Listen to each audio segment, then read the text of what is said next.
What is going on, everybody? Hope you are doing fantastic. Today, I'm going to do a video that is a little bit different, but it's still in the realm of Pokemon, and that is why are Pokemon cards expensive and what makes them expensive? And why are people paying the market prices that the sellers are asking?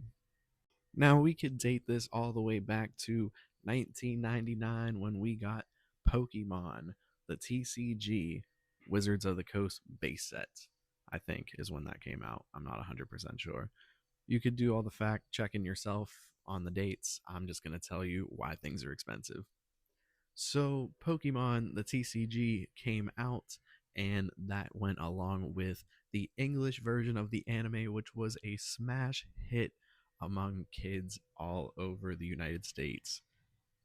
So, the nostalgia factor is automatically there since it is something that is from our past.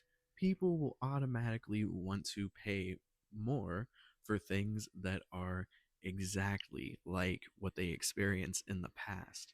That is why you see older people driving older antique cars because they want to relive the glory of the exact things that they had from their past. So that explains why vintage Pokemon sets are high in value because people will pay those prices to experience the things that they experienced as a child, especially if they are scarce, limited, and pretty much almost impossible to find out into the world for a good price.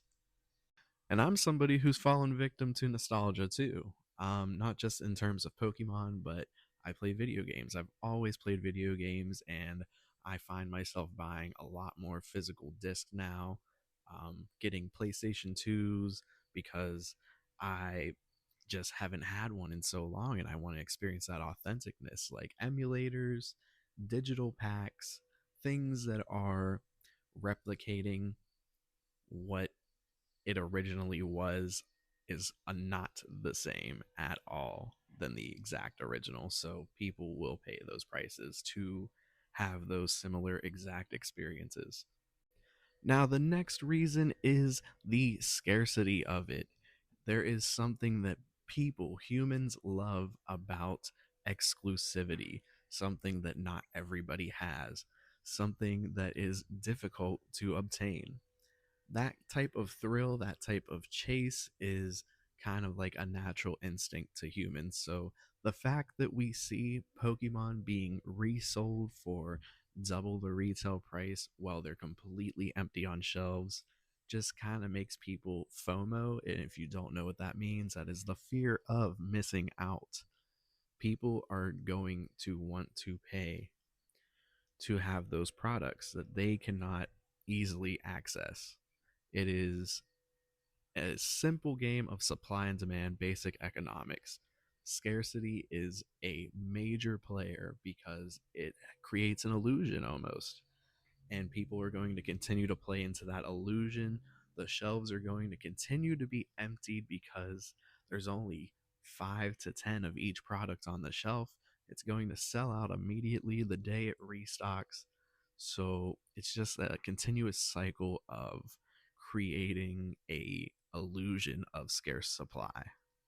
Now, there's not always that illusion because if you were to fast forward 5 years down the road, that supply is scarce now because they're done releasing it.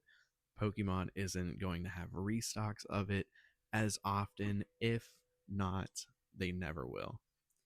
So at a certain point, you will reach a time where scarcity is not just an illusion, it is a real thing because there is a fixed amount of that product because most of it has been opened, most of it is being kept sealed for more years or has been sold.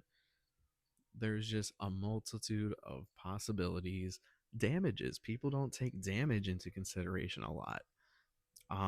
Moisture in a basement can create mold, can destroy the cardboard packaging.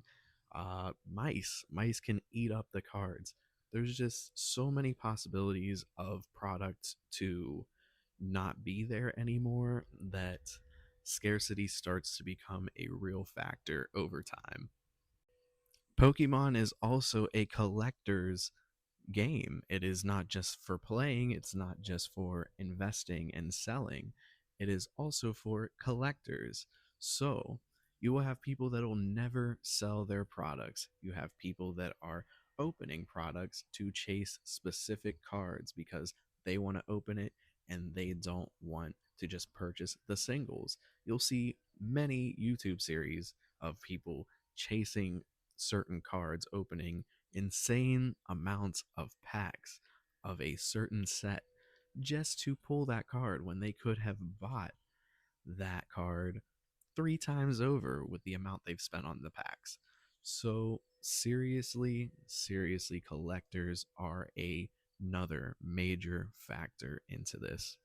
And we are also in a digital content world where we have YouTubers, we have TikTokers, we have people on Facebook, we have people on Instagram, we have whatnot. We have so many ways that people make a living or even just a side hustle off of Pokemon cards, opening the packs, doing it for content online. So I feel like the amount of packs, no matter what the Pokemon Company supplies to the market, there are still going to be much more, much more of an audience opening these packs than there are people collecting them sealed.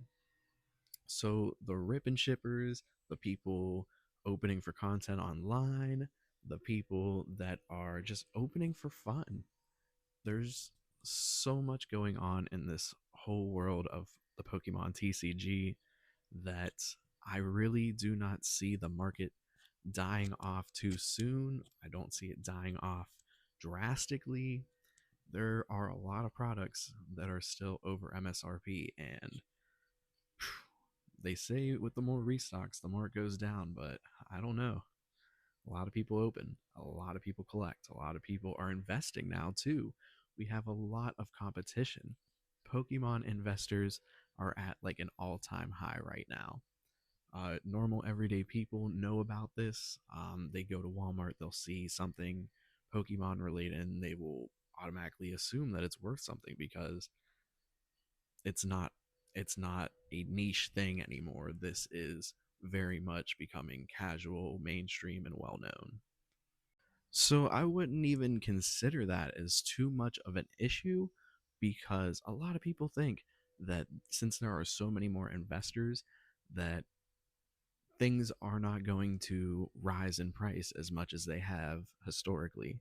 And that I do not believe is true at all because there is still a fixed amount of supply and people are going to sell over time.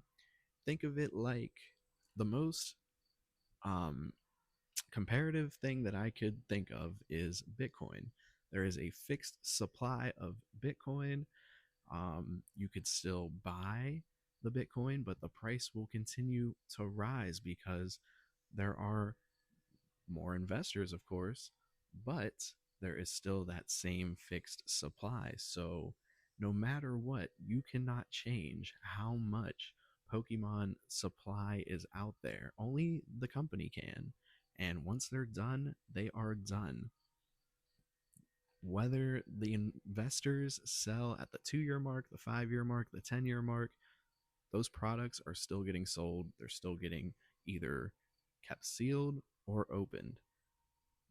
There's only going to be a certain amount out there, and that will never change. That is pretty much the overarching theme of this video, I'd say, is that do not stress too much because there is a fixed supply out there. You, as long as you can get your products within the time that they are still being printed, I think you are going to do just fine as long as you are in this game for multiple years.